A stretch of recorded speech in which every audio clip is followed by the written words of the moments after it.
Diabetes, hypertension, cancer.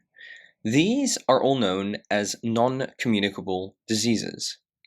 Communicable comes from the word communicate and refers to something transmissible, such as malaria or TB. So, a non-communicable disease is a disease which is not transmissible. We often call these chronic diseases. Non-communicable diseases account for 71% of global deaths and 58% of deaths in South Africa. It is therefore important that we have a good understanding of the pathology of these diseases.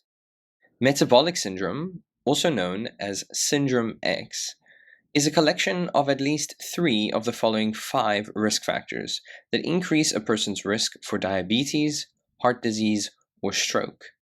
These risk factors are linked to the lifestyle choices we make and can be prevented by making better decisions. We will be discussing the anatomical pathology of dyslipidemia, hypertension, and diabetes, as well as how we can prevent these pathologies. Please note that this is not a comprehensive discussion of these diseases, rather an overview. Atherosclerosis occurs when the endothelium is damaged. LDL enters the endothelial wall, which causes immune cells to enter the damaged wall in order to oxidize the LDLs. Over time, the formation and accumulation of foam cells occur through the release of pro-inflammatory cytokines. This buildup of foam cells is thrombogenic, which allows platelets to gather at the site to form a fatty streak. Platelets release growth factors, which allows the underlying smooth muscles to form a fibrous cap. Fatty streak and a fibrous cap will form a plaque. Fatty streak releases calcium, which will harden the plaque. Alcohol can promote atherosclerosis. With its high level of sugar, it oxidizes endothelium, which damages the endothelium wall. Alcohol also promotes adhesion of the immune cells to the artery. Here is a sketch, radiograph, as well as a gross anatomy of atherosclerosis. The histological appearance of atherosclerosis. The intimal layer, which is the innermost layer of the artery, is severely thickened. We can see on the left of this image, it is much more thicker than on the right. There is fragmentation of the layer between the intima and the next layer, the media, and there is also partial fragmentation of this layer.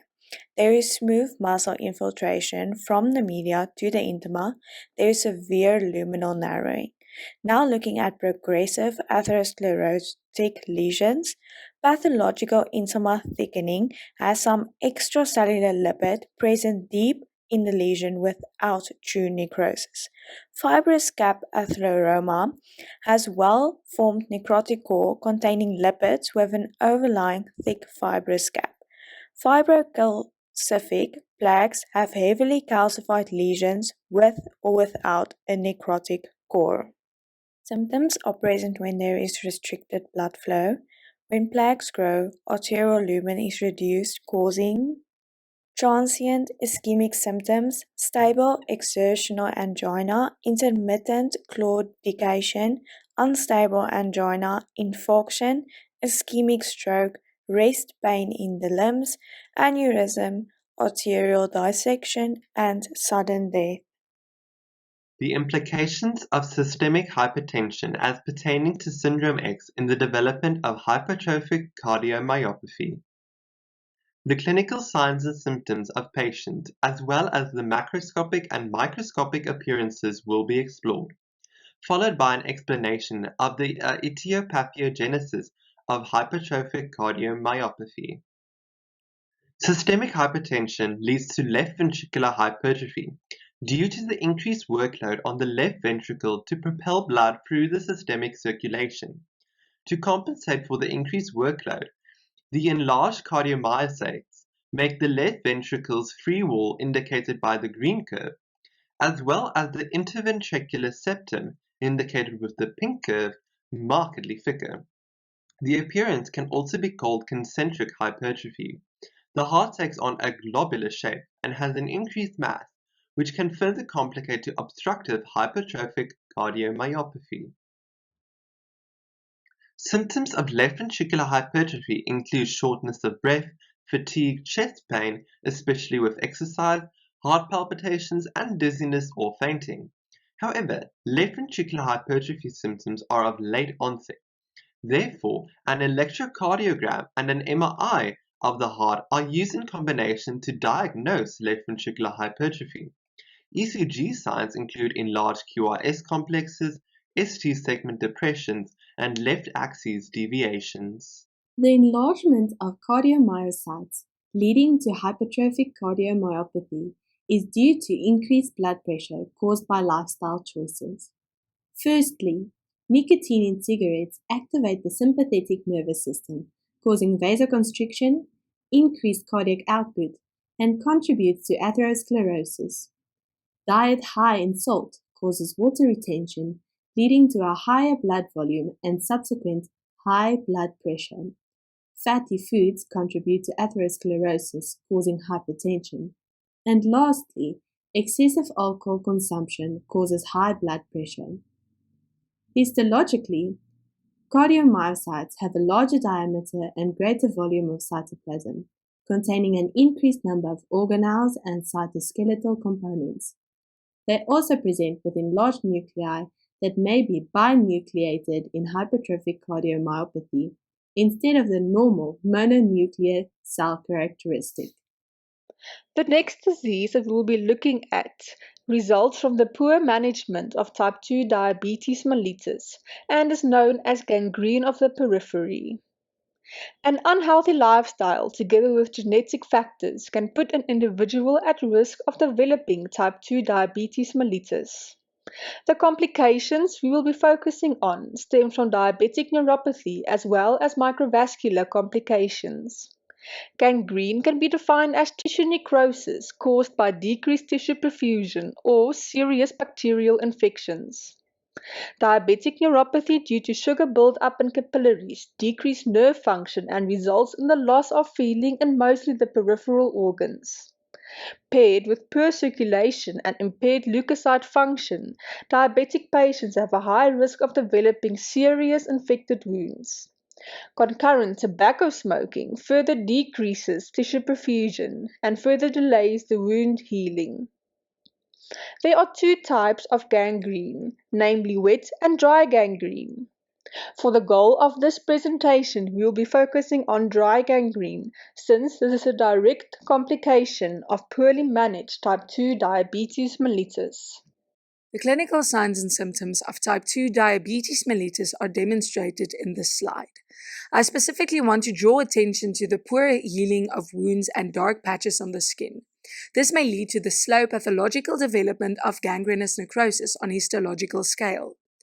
Dry gangrene is a type of coagulative necrosis, which does not follow a specific pattern, but can be identified by increased fibrosis and unrecognizable cellular details. Gangrene is due to prolonged ischemia, inadequate oxygenation, and lack of blood flow, causing damage to blood vessels. The macroanatomical appearance involves dry and shriveled skin that looks brown to purplish blue or black. Important signs and symptoms relating to gangrene is the discoloration and the shedding of dead, dry skin due to irreversible necrotic pathology. This is a serious and potentially life-threatening condition. Surgical treatment often requires skin grafting, fasciotomy, or even amputation. How could all of this have been prevented? Simply by maintaining a healthy body weight, body composition, and not smoking. As a general rule, a healthy weight is 80% dependent on diet and 20% dependent on physical activity. Let us take a closer look at what exactly a healthy diet entails. It is important that the requirements of both macro and micronutrients are met within the recommended caloric intake. Let me break it down for you. About 55% of your energy should be coming from carbohydrates, less than 10% being refined carbs. Opt for sources with a low glycemic index. About 15% should come from protein. Care should be taken to ensure that all of the essential amino acids are consumed on a regular basis. They are the following. However, these can be supplemented. Many people view fats as a no-go, but in fact, it should make up about 30% of your energy intake. But one should be especially picky when it comes to fats. Steer clear of saturated fats and avoid trans fats as far as possible, and load up on the unsaturated fats. So swap that Big Mac and chips for some salmon and avocado. Remember to drink your water. 8 cups is the recommended daily intake. However, this varies depending on multiple factors. In addition, limit your alcohol intake to 1 serving per day as far as possible. 1 serving does not equal 1 bottle of brandy. And now for the micronutrients. 5 servings of fruit and vegetables along with other important foods should be sufficient, as a deficiency in vitamins and minerals could severely impact overall health. Taking supplements is recommended. Now turning to exercise. At least 150 minutes of moderate intensity exercise or 75 minutes of vigorous exercise per day, along with 2 days of strength training per week, is optimal. This can be achieved by various simple activities. Know your limits and avoid overtraining and thus prevent injury. If changes need to be made to ensure your future health, make them today. Prevention is surely better than a cure. So, in closing, our group has provided an overview of the pathogenesis and pathology of the diseases of lifestyle. We started off with an overview of non-communicable diseases and zeroed in on the broad term that is Syndrome X. Under the broad umbrella of Syndrome X, we delved into some anatomical pathology manifestations of dyslipidemia, hypertension, and diabetes mellitus. These manifestations included atherosclerosis, hypertrophic cardiomyopathy, and gangrene of the periphery. It is really crucial to emphasize that there are many more pathologies not included in this overview. Finally, we turned our attention to prevention because modifiable risk factors are exactly that, modifiable. And as the old saying goes, prevention is better than cure. That is the key to keeping these pathologies at bay. We thank you very much for joining us for this overview.